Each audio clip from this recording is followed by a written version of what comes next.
Assalomu alaykum hurmatli Cherenavoy obunachilari, bir ajoyib yangilikni sizlarga eslatib o'taman. Aynan ko'rib turgan Tiggo 8 gibrid avtomobilingizni endi tan narxi o'zgardi. Ya'ni oldingi narxi Tiggo 8 gibrid avtomobil luxury pozitsiyasining oldingi narxi 429 million 900 ming so'm bo'lgan bo'lsa, endilikda o'zgargan tan narxda, ya'ni bu narsa 1 oy yo 2 oy yo 1 hafta emas, bo'ldi, mashinaning tan narxi o'zgardi. Kelib 404 million 900 ming so'mga rassrochkaga bemalol olib chiqib ketsangiz bo'ladi. O'zini tan narxida 404 million 900 ming so'mda. Buni bilsangiz, yana premium pozitsiyasi bor. Premium pozitsiyasining oldingi narxi 449 million 900 ming so'm edi. Endi kelib 424 million 900 ming so'mga joyida shunday rassrochka deysizmi, nima desangiz olib chiqib ketadi. Shunday o'zini yangilangan tan narxida. Undan tashqari yana qo'shimcha chegirmasi bor, ya'ni yana qo'shimcha foydasi bor. Deylik, siz avtokreditga yoki naqdga olaman desangiz, aynan mana shu luxury pozitsiyasini, Tiggo 8 gibrid luxury pozitsiyasini 374 million 900 ming so'mga kelib 7 o'rindiqli avtomobilni aynan mana shu narxga olib ketsangiz bo'ladi. Bemalol bitta pasport evaziga 15% boshlang'achini qilib, joyida shuni olib chiqib ketsangiz bo'ladi. Undan tashqari premium pozitsiyasining yangilangan narxi 424 million 900 ming so'm edi. Agarda naqdga yoki avtokreditga olaman desangiz, 394 million 900 ming so'mga kelib bemalol olib chiqib ketsangiz bo'ladi. Rangini umuman ahamiyati yo'q. Oq bo'ladimi, qora bo'ladimi yoki xuddi mana shunaqa ko'rib turganingizdek izumrudni zeleniy bo'ladimi, umuman farqi yo'q. Kelib yangilangan narxda bemalol bitta pasport evaziga olib chiqib ketsangiz bo'ladi. Avtomobil haqida qisqacha ma'lumot berib o'taman. Avtomobilimiz gibrid bo'ladi. Umumiy zapas xodi 1200 km bo'ladi. Elektrda o'zida 100-110 km gacha yuradi. 1.5 turbina motor bilan jihozlangan bo'ladi. Oldi private bo'ladi. Benzin rasxodlari ham hattoki 508 litr bo'ladi. Juda kam bo'ladi bu crossoverga 7 o'rindiqli avtomobil uchun. Faralari LED bo'ladi. 360 gradus kameralari bor. Oldi, orqa parktroniklari ham bor o'zini. Diskalari 4 ta balon ham diska va tormoz bilan jihozlangan bo'lib, 19-razmerli diskalarda bo'ladi. Undan tashqari o'zini slipoy zona datchiklari ham bor. Mana bunaqa ruchkada bo'ladi. Mashinani quflasangiz, ruchkasi ichiga kiradi. Mashinani ochsangiz o'zi avtomatik ochiladi. Ikkita pultda bo'ladi. Besklyuchovoy dostuplari bo'ladi o'zini. Bemalol xohlasangiz pultdan turib zavod qilsangiz bo'ladi. Eshigini ochib yopsangiz bo'ladi. Signalizatsiyasi bor mashinaning o'zini. Mana bu oynalarda ham o'zining detskiy rejimlari bor. Qo'lni qisib qolmaydi. Bironta bolachani qo'li qolib ketsa, birdaniga qaytarib yuboradi. Bu ham xavfsizlik uchun. Salonni ko'rsatadigan bo'lsak, salonlarda o'zgarish juda katta. Eshigini obshivka qismlaridan boshlaymiz. Mana bu joyi kojniy bo'ladi, lekin mana bu joyi уже koja emas, alkantara ishlatilgan bo'ladi. Mana bunaqa o'zini podsvetkalari bo'ladi. Buni rangini o'zingizga xohlab moslashtirishingiz mumkin. Xohlasangiz qo'shiqning ritmiga qarab moslashtirishingiz mumkin. Ya'ni qo'shiqning basiga qarab ranglari o'zi avtomatik o'zgarib turadi. Mashinani o'zini 50 vattgacha bo'lgan беспроводной zaryadkasi bor. Hattoki kim uchundir kichkina bo'lib tuyulishi mumkin. Aynan o'sha беспроводной zaryadkasining o'zida ham konditsioneri bor. Ya'ni telefon qizib ketadi, bilasizlar, mashinani беспроводной zaryadkaga qo'ysangiz, o'sha qizib ketmasligi uchun konditsioner urib telefoningizni o'zining temperaturasini ushlab turadi. Podlokotniklarda o'zini беспроводной o'zini холодильниклari bor va sidenyasida aynan mana shu passajirskiy sidenyasida massajlarigacha bor. 6 xil rejim massajda ishlaydi. O'zini atamankalari bor aynan mana shu passajirskiy sidenyasida.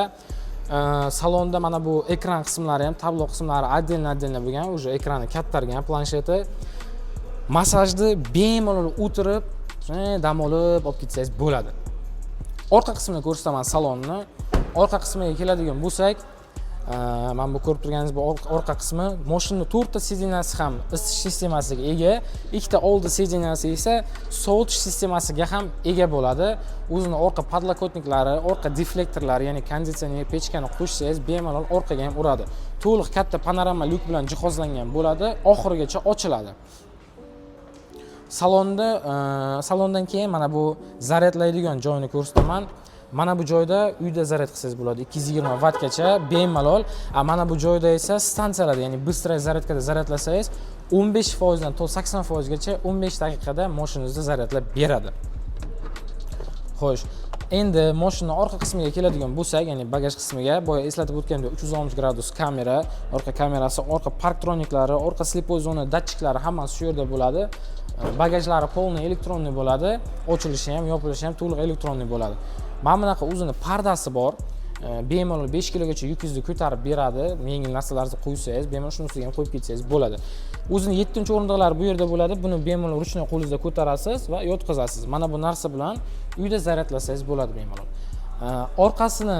Orqa bagajda ham o'zining detskiy rejimlari bor. Deylik, yopganingizda bironta bolachani qo'li qolib ketadigan bo'lsa, bemalol qaytarib, o'sha xavfsizlik uchun ishlab chiqarilgan bu narsa.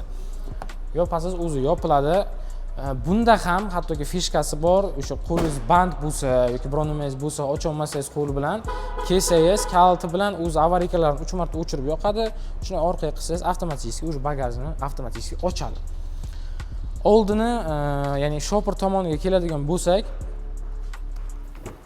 mana o'sha shopper tomoni, buni bellarini ham, sidinalarni o'ziga moslashtirib olsangiz bo'ladi. Undan tashqari akustika qismlari, ya'ni kolonkalari Sony kolonka bo'ladi. Juda sifatli, zo'r qilib ishlangan bo'ladi. Head-up display ham bor o'zini. Tezligingizni oynadan ko'rsatib ketadi. Speedometrga rulni ushlab bunday qaramaysiz. O'zi oynaga qarab ketganingizda speedometrni ham ko'rsatib o'tadi. Rul abograflari ham bor. Oldi oyna, orqa oyna, yon oynalarning ham abograflari bor. Qishda masalan oynangiz muzlab qoladigan bo'lsa, o'sha abografchasini shunday yoqib qo'ysangiz, shunday isitib beradi. Ushbu avtomobilingiz narxini yana bir bor eslatib o'taman, yangilangan narxini. Luxury pozitsiyasining narxi 404 million 900 ming so'm tan narxi. Rassrochkaga olaman desangiz ushbu narx bo'yicha olasiz. Agarda naqdga olaman desangiz yoki avtokredit qilaman desangiz, yana qo'shimcha foydasi bor. Ya'ni 374 million 900 ming so'mga bemalol olib chiqib ketsangiz bo'ladi. Hisoblasangiz o'zi 55 million foyda asosida endi ushbu avtomobilimizni olib chiqib ketsangiz bo'ladi. Atak buni olib qarasangiz. Premium pozitsiyasi narxi 424 million 900 ming so'm.